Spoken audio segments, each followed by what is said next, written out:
All right, today we're going to talk about something wild. A totally new way to build a business that leads to, well, radical profitability.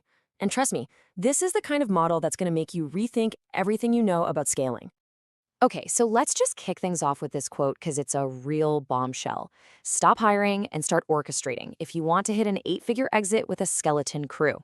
Wow, I mean, that sets the stage perfectly, right? The whole game isn't about just adding more people anymore. It's about changing the very engine of your company. So, what happens when you actually do this? Well, you get this $50 million. That's in revenue. I mean, that is a huge number. The kind of number you'd expect from a company with, a massive, complicated building full of people. But here's the crazy part, the absolute kicker. That $50 million, it's being generated by a team of, get this, fewer than 10 employees. Just let that sink in for a second. We're not talking 100 people or even 50. We're talking less than 10. Which, of course, leads to the big question. How on earth is that even possible?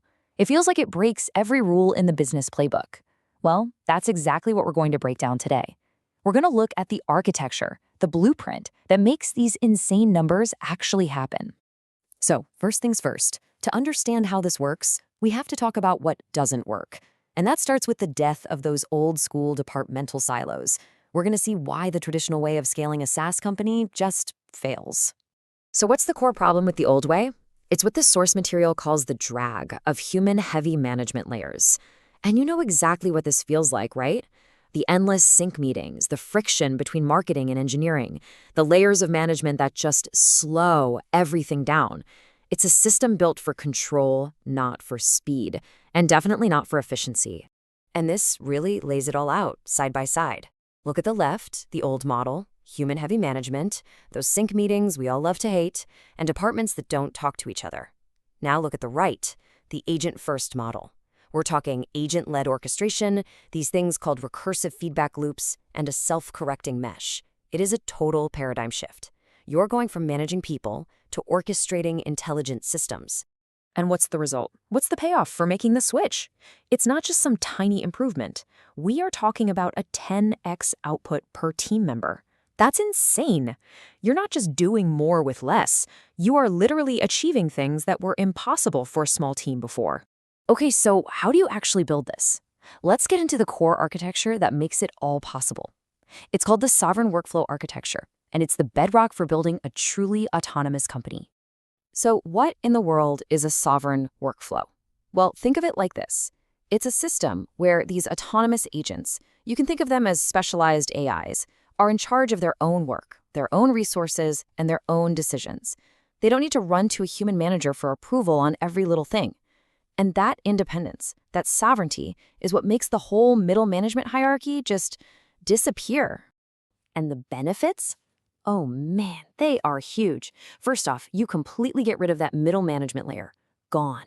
Second, all those pointless sync meetings wiped off the calendar. This frees up every single process to focus on one thing, radical profitability. And that leads to the holy grail. Your revenue can grow exponentially while your headcount just stays flat.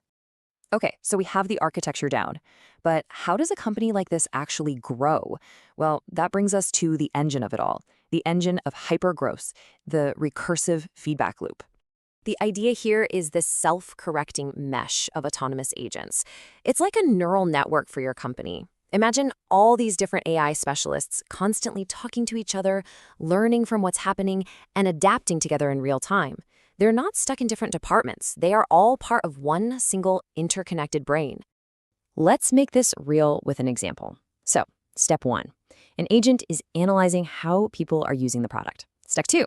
It spots an interesting insight, and it immediately triggers a marketing LLM. That's a big AI that's great with language and strategy. Step 3, that marketing AI instantly tells the development side what needs to be prioritized. And boom, step 4, the product gets adjusted. A lot of the time, without a single human needing to get involved. That gap between what customers want and what your product does, it basically closes in real time. And the scale of this is just mind-blowing. We are talking about thousands of these tiny micro adjustments happening every single day, all to optimize stuff like conversion rates. There is no way a human team could ever keep up with that pace. It's like having a relentless 24/7 optimization machine running your business. All right, so let's tie this all back to the bottom line, to the money. This is how you literally engineer radical profitability. You build your whole financial model around this incredibly lean, autonomous core. And this chart basically tells the whole story. It's the core financial idea. Look at your operational costs, salaries, overhead, all that stuff. It stays low and flat. Why? Because you're not hiring. But your revenue, that scales exponentially because this autonomous system is just driving growth around the clock. And that huge gap opening up between those two lines, that's where radical profitability is born. And again, how do you keep that headcount so low? It's because these autonomous agents are handling tasks that used to require entire departments. I mean, think about it. Customer success, resolving technical debt, finding new market gaps, optimizing conversions, these are all huge, expensive functions that are now basically running on autopilot. So, if there's one big thing to take away from all this, it's this. This is not about just using a few new AI tools. This is a fundamental, ground-up transition. You're moving away from a human-led hierarchy with all its baggage and friction to an agent-first, sovereign architecture that is built for one thing: pure, unadulterated efficiency and growth. And that really brings us to the final and maybe most important question. When you look at this new model, you have to ask yourself a tough question about your own company. Is it built to manage friction, or is it being built to eliminate it completely? The answer to that question, well, it might just be what separates the winners from everyone else in the next decade.